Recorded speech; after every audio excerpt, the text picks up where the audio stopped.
லௌதேத்தூர் இயேசுஸ் கிறிஸ்துஸ். இயேசு கிறிஸ்துவுக்கு புகழ். தமிழ் கூறும் நல்லுலகில் வாழும் அனைத்து அன்புள்ளங்களுக்கும் வத்திக்கான் வானொலியின் வணக்கம். இறைவன் உங்கள் உள்ளத்தையும் இல்லத்தையும் தன் அன்பாலும் அருளாலும் அமைதியாலும் இன்றும் என்றும் நிரப்புவாராக.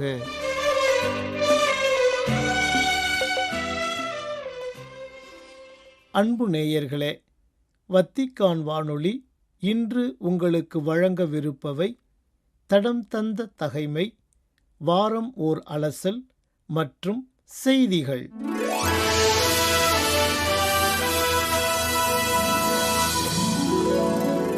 தடம் தந்த தகைமை. எத்தகைய மனநிலையில் கேட்கிறீர்கள்?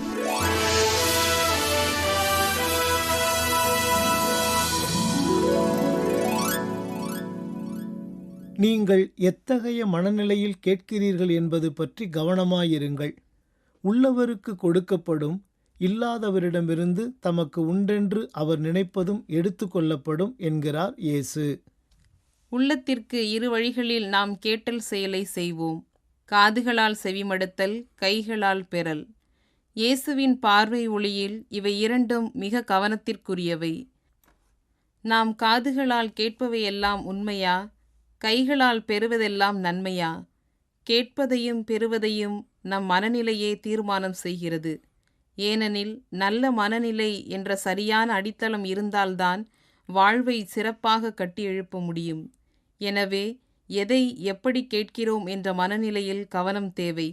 கடவுளிடமும் மனிதரிடமும் நம் தேவைகளை களங்கமற்ற மனதோடு, பிறரன்பு உணர்வோடு, விடாமுயற்சி பண்போடு, நம்பிக்கை நினைவோடு கேட்டோமெனில் அது இறை திருவுளத்திற்கு உகந்ததாயின் நிச்சயம் நிகழ்வுறும். இது இறைவேண்டலுக்கும் இறைவார்த்தை செவிமடுத்தலுக்கும் கூட பொருந்தும். ஏனெனில் மனிதரை மனநிலைகளே உருவாக்குகின்றன. நல்ல மனிதர் என்பவர் நல்ல மனநிலை கொண்டவர். இறைவா, எனக்கென எதுவும் வேண்டாமல் வாழும் வேட்கையை என்னுள் உருவாக்கும்.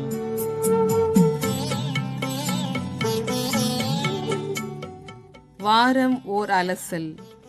உலக நண்பர்கள் தினம். உயர்ந்த அன்பு எது? நண்பனுக்காக உயிரை தருவதுதான். அந்த அன்பில் வளர்வது உயர் மானிட பண்பு. உயர் மானிட பண்பு. தன்னையே தந்த தலைவன் அந்த இறைவனே நல்ல நண்பன். தன்னையே. ஒவ்வொரு உறவும் நாம் இந்த உலகிற்கு வருவதற்கு முன்பே தீர்மானிக்கப்பட்டுள்ளது என்று கூறப்படுகிறது. ஆனால் நட்பு மட்டுமே நம்மை தேர்ந்தெடுக்கும் ஒரே உறவு. காலப்போக்கில் இந்த உறவு நமக்கு மிகவும் சிறப்பு வாய்ந்ததாகவும் மாறும். அன்னை, தந்தை, சகோதரர்கள் என நம் உறவுகள் அனைத்திற்கும் ஒவ்வொரு மாதிரியான தினங்களை கொண்டாடுவோம்.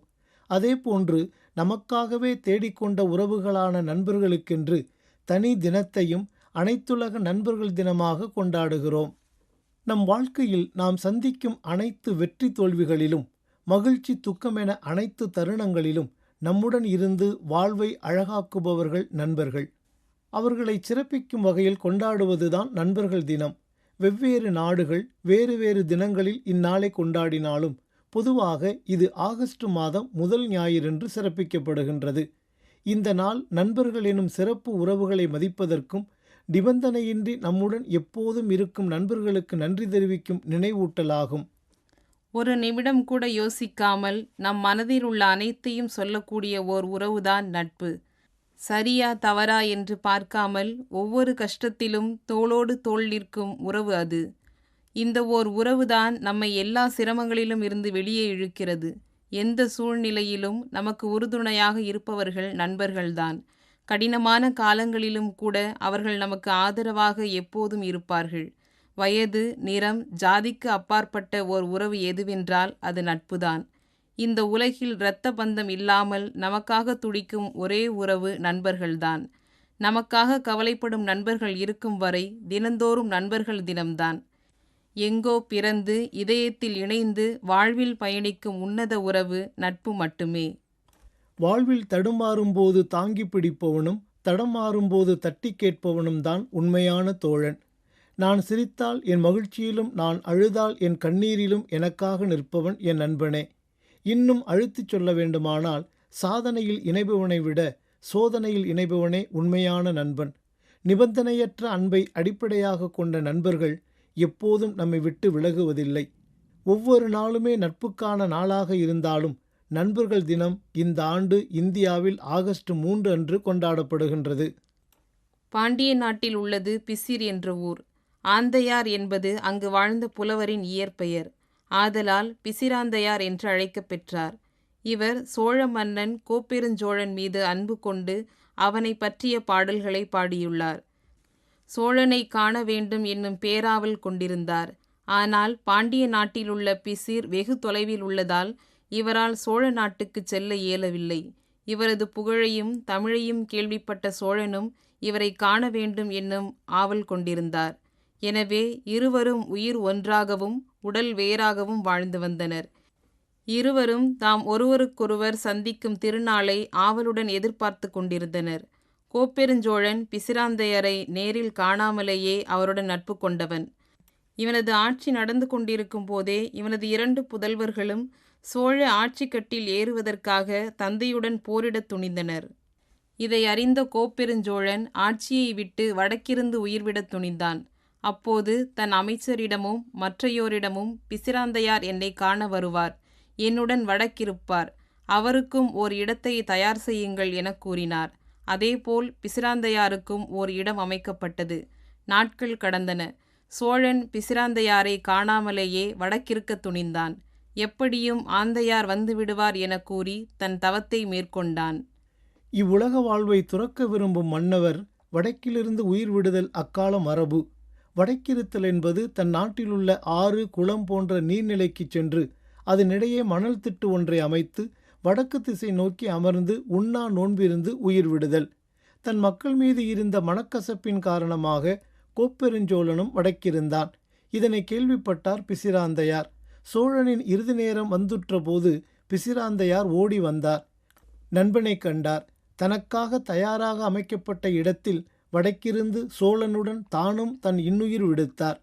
பிசிராந்தையார் என்ற புலவரும் கோப்பெருஞ்சோழனும் என்ற மன்னனும் தம்முள் காணாமலேயே நட்பு கொண்டு ஒன்றாக உயிர் நீத்த இச்சிறப்பினை இலக்கியங்கள் நமக்கு எடுத்து எம்புகின்றன. நம்முடைய நண்பர்கள் நம்முடைய பிரச்சனைகளை தீர்க்க வேண்டியதில்லை, நம்முடன் இருந்தாலே போதும். அதுவே யானை பலம்தான். ஒரு சிறந்த புத்தகம் 100 நல்ல நண்பர்களுக்கு சமம். ஆனால் ஒரு சிறந்த நண்பன் ஒரு நூலகத்திற்கே சமம் என்பார்கள். மகிழ்ச்சியான தருணங்களில் மட்டும் இருப்பவர் நண்பர் இல்லை, நம்முடைய துன்பத்திலும் இருப்பவரே நல்ல நண்பர். சம்பாதிப்பதற்கு நட்பை போல அரிய பொருள் வேறு எதுவும் இல்லை. அதை சம்பாதித்து விட்டால் பிறர் புக முடியாதபடி நம்மை காப்பதற்கு அரிய பொருள் வேறு எதுவும் உண்டோ என ஒருவரோடு நட்பு கொள்வது சிரித்து மகிழ மட்டுமில்லை, நண்பரிடம் கூடாத செயல் இருக்க கண்டபோது அதை கண்டித்து புத்தி சொல்வதற்கும் தான். இதைத்தான் வள்ளுவரும் நகுதற் பொருட்டன்று நட்டல் மிகுதிக்கண் மேற்சென்று இடித்தற் பொருட்டு என்கிறார். சிரித்து மகிழ நல்லன சொல்வதற்கு மட்டுமே அல்ல நட்பு. சிறந்த நட்பு என்பது தவறு செய்கிற போது தடுத்து நிறுத்தி கண்டிப்பதே ஆகும் என்கிறார் வான்புகழ் கொண்ட வள்ளுவர். நம்மை சுற்றியும் எதிரிகள் இருந்தாலும் நம்முடன் ஒரு சிறந்த நண்பர் இருந்தாலே போதும், நம்மால் உலகையே வெல்ல முடியும். 1930களில் அமெரிக்காவில் ஜாய்ஸ் ஹால் என்பவரால் நண்பர்கள் தினம் முதலில் அறிமுகப்படுத்தப்பட்டது. அவர் ஹால்மார்ட்ஸ் ஹார்ட்ஸ் நிறுவனத்தின் தலைவர் என்பதால் தனது நிறுவனத்தின் வாழ்த்து அட்டைகளை விற்கவே இதை முன்மொழிகிறார் என்ற பேச்சு எழுந்ததால் அங்கு நண்பர்கள் தினம் பிரபலமடையவில்லை. அதன் பிறகு பரகுவாய் நாட்டில் 1958இல் அனைத்துலக நண்பர்கள் தினம் முன்மொழியப்பட்டு உலகின் பல்வேறு நாடுகளுக்கும் பரவியது. இறுதியாக ஐக்கிய நாடுகள் சபை 2011இல் அமைதி, மகிழ்ச்சி மற்றும் ஒன்றிப்பை ஊக்குவிக்க ஜூலை 30 அதிகாரப்பூர்வ சர்வதேச நண்பர்கள் தினமாக அறிவித்தது. ஐக்கிய நாடுகள் சபை ஜூலை 30 சர்வதேச நண்பர்கள் தினமாக அறிவித்தாலும் உலக நாடுகள் பலவும் வெவ்வேறு தினங்களில் இதை கொண்டாடி வருகின்றன. இந்தியா, வங்கதேசம், ஐக்கிய அரபு எமிரேட்ஸ், மலேசியா போன்ற நாடுகள் ஆகஸ்ட் வார ஞாயிற்றுக்கிழமையை நண்பர்கள் தினமாக கொண்டாடி வருகின்றன. அதே நேரத்தில் பின்லாந்து, எஸ்தோனியா, வெனிசுலா, ஈக்வாடர் மற்றும் மெக்சிகோ போன்ற நாடுகள் காதலர் தினமான பிப்ரவரி 14 அன்றே நண்பர்கள் தினத்தையும் கொண்டாடி வருகின்றன. மேலும் பாகிஸ்தானில் ஜூலை 19, அர்ஜென்டினா, பிரேசில், ஸ்பெயின் போன்ற நாடுகளில் ஜூலை 20, பொலிவியாவில் ஜூலை 23 மற்றும் நேபாளத்தில் ஜூலை 30 ஆகிய தேதிகளில் இது கொண்டாடப்படுகின்றது. நாம் ஒவ்வொரு நாளும் நமது நட்பையும் நண்பர்களையும் கொண்டாட வேண்டும் என்றாலும் அனைத்துலக நட்பு தினம் என்பது நம் வாழ்வில் நட்பின் முக்கியத்துவத்தை குறிக்கிறது. ஏனெனில் நண்பர்கள் இல்லாமல் நம் வாழ்க்கை மகிழ்ச்சியற்றது. நண்பர்களே நமது வாழ்க்கையை எளிதாகவும் மகிழ்ச்சியாகவும் ஆக்குகிறார்கள். கடினமான சூழ்நிலைகள் இருந்த போதிலும் நண்பர்கள் எப்போதும் நம் பக்கம் நிற்பதால் அவர்கள் நமது இரண்டாவது குடும்பம் போல் உள்ளார்கள். அத்தகையவர்களை ஒவ்வொரு நாளும் கொண்டாட வேண்டும். அனைத்துலக நட்பு நாள் என்பது நமது நண்பர்களுடன் கழித்த அனைத்து நல்ல பழைய காலங்களை நினைவு கூர்ந்து புதிய நினைவுகளாக மீண்டும் மலரச் செய்யும் நாளாகும். உண்மையான நட்பு என்பது விலை மதிப்பற்ற விருது. இது இடத்தையும் நேரத்தையும் கடந்து புரிதல்களின் மூலம் ஒன்றாக இணைக்கும் ஒரு பாலமாகும். நமக்கு எதிராக செயல்படாமல், நம்மை எடை போடாமல், நம்மை அப்படியே ஏற்றுக்கொள்பவர்கள்தான் நம்முடைய சிறந்த நண்பர்கள். இந்த நாள் நண்பர்களுடன் நாம் வைத்திருக்கும் உறவு, அவர்களுடன் நாம் பகிர்ந்து கொண்ட நினைவுகளை நினைவு கூர்ந்து மகிழ்ந்து நாம் எவ்வளவு அன்புக்கு உரியவர்களாக இருக்கிறோம் என்பதை காட்டுகிறது. நம்முடைய நண்பர்களிடம் சிறிது கருத்து வேறுபாட்டால் இணக்கம் இல்லாமல் இருந்திருப்போம். அதை உடைத்து நமது நட்பு பாலத்தை இணைக்கும் நாளாக இந்நாள் அமைகிறது. நம் அனைவரது வாழ்க்கையிலும் மதிப்புமிக்க விடயமாக இருப்பது நட்பு. நட்பு என்பது அன்பின் மற்றொரு சொல் என்றால் மிகையாகாது. இந்த அழகான உறவின் முக்கியத்துவத்தை குறிக்கும் வகையில் ஆகஸ்ட் மாதத்தின் முதல் ஞாயிற்றுக்கிழமை நண்பர்கள் தினமாக கொண்டாடப்படுகிறது. உண்மையான நட்பு புனிதமானது மற்றும் எந்த உறவாலும் அதை ஈடு செய்ய முடியாது. வரும் ஆகஸ்ட் 3ஆம் தேதி நண்பர்களுக்காக அர்ப்பணிக்கப்பட்ட நாளை சிறப்பிக்கின்றோம். அனைத்துலக நண்பர்கள் தினத்தை கொண்டாடுவதன் பின்னணியில் மிக நெகிழ்ச்சியூட்டும் ஒரு நிகழ்வு உள்ளது. அமெரிக்காவில் 1935 ஆகஸ்ட் முதல் ஞாயிற்றுக்கிழமை ஒருவர் மர்மமான முறையில் கொலை செய்யப்பட்டார். இந்த கொலையின் பின்னே சதி இருப்பதாக கூறப்பட்டது. இறந்தவரின் நண்பர் இந்த செய்தியால் மனமுடைந்து தற்கொலை செய்து கொண்டார். நண்பன் இழப்பை தாங்க முடியாமல் உயிரை விட்ட நட்பு மற்றும் பாசத்தை கருத்தில் கொண்டு ஆகஸ்ட் முதல் ஞாயிற்றுக்கிழமை நண்பர்கள் தினமாக கொண்டாட முடிவு செய்யப்பட்டது என்றும் கூறுகின்றனர். இத்தகைய உயரிய உன்னத தினத்தை சிறப்பான முறையில் கொண்டாட நண்பர்களுடன் உறவை புதுப்பித்துக் கொள்வோம். பழைய நினைவுகளை அசை போட்டு புதிய பாதைக்கு ஆதாரமாக்குவோம். இன்ப துன்பங்கள் எல்லாம் இந்த நட்பினில் பொது உடைமை. குலப்பகிர்தலின் உயர்ந்திடும் உறவே அந்த அன்பின் தனி பெருமை.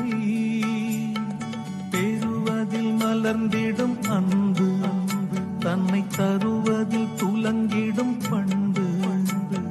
பெறுவதில் மலர்ந்திடும் அன்பு, தன்னை தருவதில் துலங்கிடும் பண்பு. நண்பன் வேண்டுமா அன்பில் நிலைத்திடு, நண்பனாய் மாறிடு. உயர்ந்த அன்பு எது? நண்பனுக்காக உயிரை.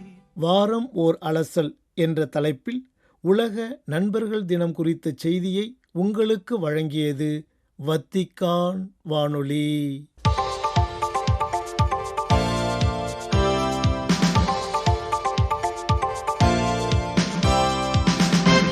செய்திகள். நாம் சிறியவர்களாக இருந்தாலும் தனியாக இல்லை.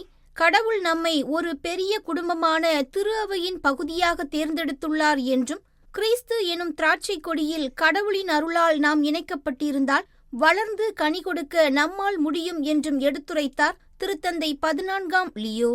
ஜூலை 28 திங்கட்கிழமை வத்திக்கானின் கிளெமென்டீனா அறையில் பெரு நாட்டு இளைஞர்களை சந்தித்த போது இவ்வாறு கூறிய திருத்தந்தை 14ஆம் லியோ அவர்கள், இளைஞர்களுக்கான யூபிலி ஆண்டினை முன்னிட்டு ரோமிற்கு திருப்பயணிகளாக வந்திருக்கும் அவ்விளைஞர்களை வாழ்த்தினார்.